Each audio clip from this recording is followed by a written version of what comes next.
Halo teman-teman, kita berjumpa lagi.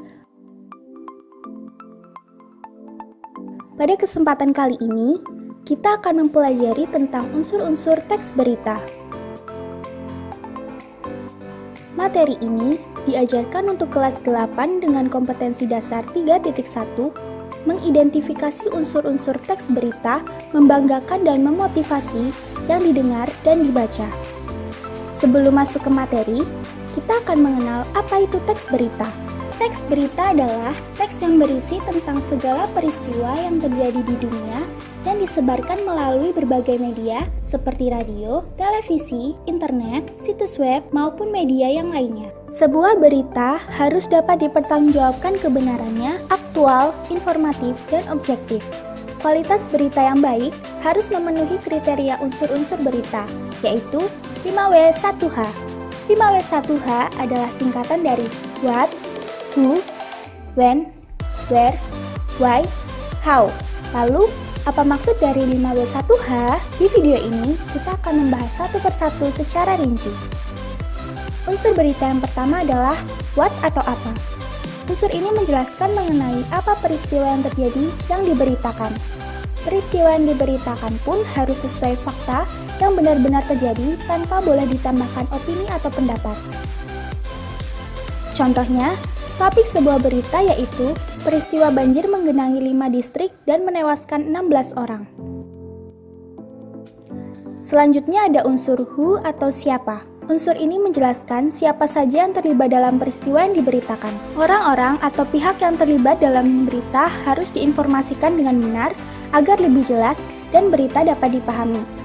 Contohnya, yang terlibat dalam sebuah peristiwa yaitu warga di 5 distrik di negara bagian Maharashtra. Berikutnya ada unsur when atau kapan. Unsur ini menjelaskan mengenai waktu terjadinya peristiwa yang sedang dibahas dalam berita. Waktu terjadinya peristiwa harus dijelaskan secara jelas sehingga berita mudah dimengerti dan tidak menimbulkan kesalahpahaman. Contohnya, waktu terjadinya peristiwa tersebut, Kamis 8 Agustus 2019. Unsur berita selanjutnya adalah where atau di mana. Unsur ini menjelaskan tempat terjadinya peristiwa di dalam berita tersebut. Hal ini penting agar pemirsa tahu lokasi terjadinya peristiwa dan tidak salah dalam memastikan informasi yang diberikan. Contohnya, tempat kejadian peristiwa tersebut adalah 5 distrik di negara bagian Maharashtra, India Barat. Selain itu, juga ada unsur why atau mengapa. Unsur ini menjelaskan alasan kenapa peristiwa di dalam berita itu bisa terjadi. Selain itu, dibahas juga latar belakang dan alasan-alasan yang membuat peristiwa bisa terjadi, sehingga pemirsa bisa tahu informasi lebih detail. Contohnya, penyebab peristiwa tersebut adalah karena sungai meluap akibat kebijakan membuka pintu bendungan yang terisi penuh. Unsur-unsur berita yang terakhir adalah how atau bagaimana. Unsur ini menjelaskan mengenai proses atau kronologis peristiwa di dalam berita. Artinya, diinformasikan juga runtutan kejadian dalam berita serta detail-detail lain dalam peristiwa sehingga informasi bisa tersaji dengan utuh dan lengkap. Contohnya, kronologi peristiwa tersebut adalah hujan lebat dan banjir mengakibatkan 16 orang tewas dan 140.000 orang mengungsi akibat kebijakan membuka pintu bendungan yang terisi penuh. Setelah menyimak penjelasan tadi, apakah kalian sudah paham? Jika sudah, simaklah video berikut ini, kemudian tentukan unsur-unsur 5W1H-nya. Selamat mengerjakan dan sampai jumpa lagi. Terima kasih telah menonton video ini. Wali Kota Surabaya Tri Risma hari ini mengimbau kepada para orang tua untuk menjaga anak-anak dari penularan virus corona. Risma menyatakan saat ini di Surabaya, virus corona banyak menyerang anak-anak.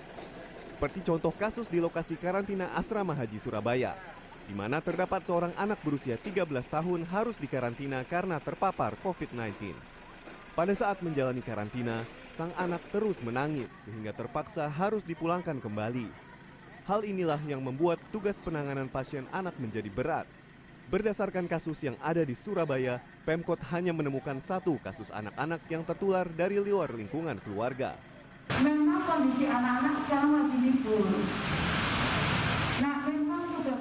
tugas para orang tua menjadi berat karena anak-anak ini sebetulnya diliburkan supaya mereka tidak banyak keluar rumah, begitu ya. Nah, sehingga tidak terkena kalau mereka tidak keluar rumah. Dari data Dinas Kesehatan Kota Surabaya tanggal 29 Mei 2020 yang disampaikan Kepala Dinas Kesehatan Kota Surabaya, saat ini ada 20 anak di Surabaya yang terpapar COVID-19.